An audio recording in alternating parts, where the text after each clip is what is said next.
Bienvenidos, soy Ana Tenorio y en esta oportunidad mi grupo conformado por Freddy Cañari, Fernanda Villalobos, Ario Nasto, Ricardo Rodríguez y Héctor Agüero vamos a presentar nuestro trabajo El enfrentamiento a prista militar durante la crisis del orden oligárquico Perú 1930 a 1968.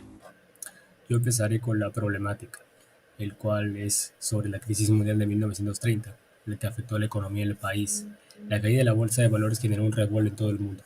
El gobierno de Augusto Leguía fue incapaz de prevenir la creciente radicalización de las clases obreras por falta de trabajo, y al no contar con el apoyo de grupos económicos importantes, en agosto de 1930 un golpe militar liderado por el teniente Luis Sánchez Cerro derrocó a Leguía.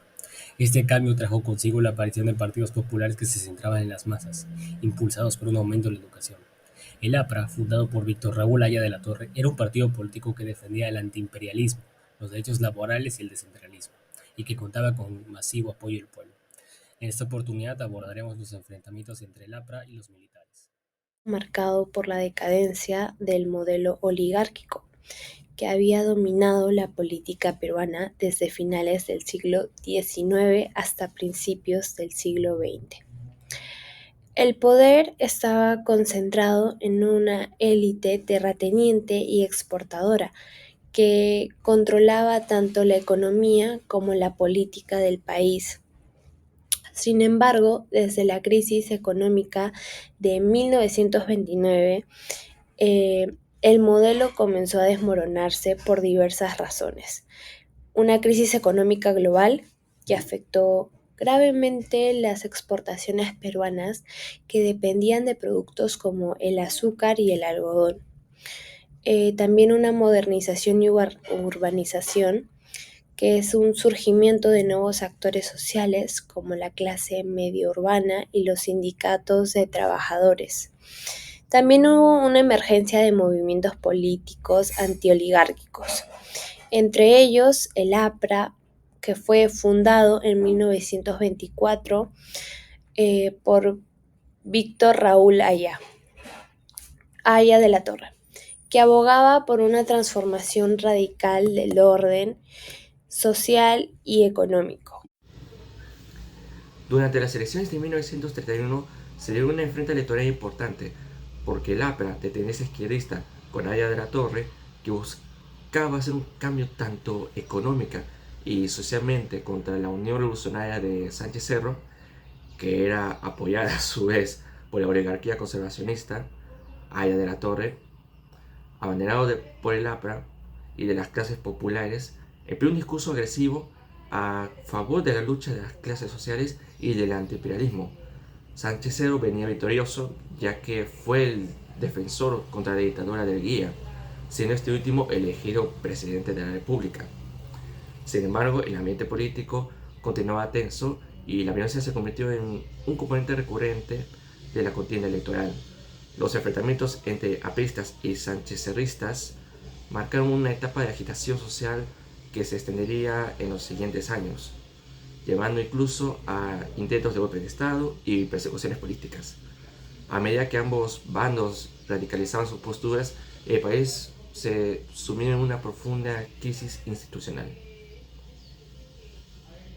El resultado de estos comicios no logró calmar las tensiones políticas del país. Por contrario, la situación empeoró debido al destructivo e insurgente trabajo de la oposición y a las acciones del gobierno para contrarrestarlo.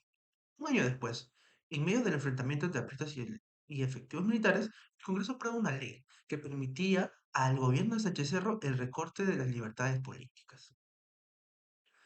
Un añadido es que la opinión de la prensa jugó un papel muy importante en este conflicto.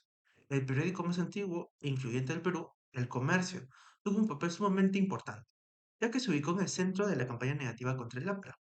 Del archivo se pudo obtener lo siguiente portada, que en resumen indica que Trujillo pasó a sublevarse contra Sánchez Cerro, lo que generó que el Estado retome la ciudad inmediatamente, lo cual se logra con un enfrentamiento sangriento dentro de la ciudad y que termina con el asesinato de los miembros del ejército y del APRA.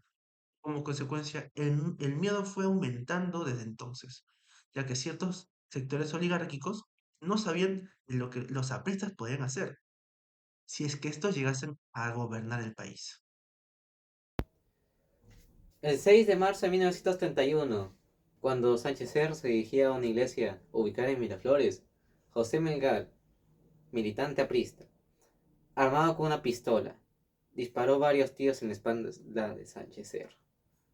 Para su buena suerte, no fue mortal. Sin embargo, el 30 de abril de 1933 ocurrió un segundo atentado, en el cual otro militante aprista, Alberto Méndez, lo asesinó con una pistola y varios tiros en la espalda. En la actualidad, no hay una rivalidad como la del APRA contra el Partido Revolucionario, pero hemos sufrido una crisis política y global por la pandemia del COVID-19.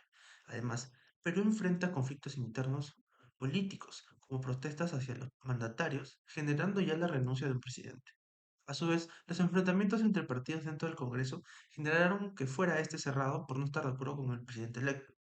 De igual manera, aparecieron partidos populistas que buscaban el poder mediante el uso de los trabajadores o la gente de campo, como fue Pedro Castillo. Clamaba que no habría más pobreza en un país tan rico, lo que nos llevó a una crisis económica durante sus años de mandato. Con esto decimos que, si bien el tiempo y las circunstancias sean distintas, en el actual periodo del país tenemos ciertas similitudes. Quizá en algunos años se vuelva realidad, ya que los peruanos nunca aprendemos nuestro pasado.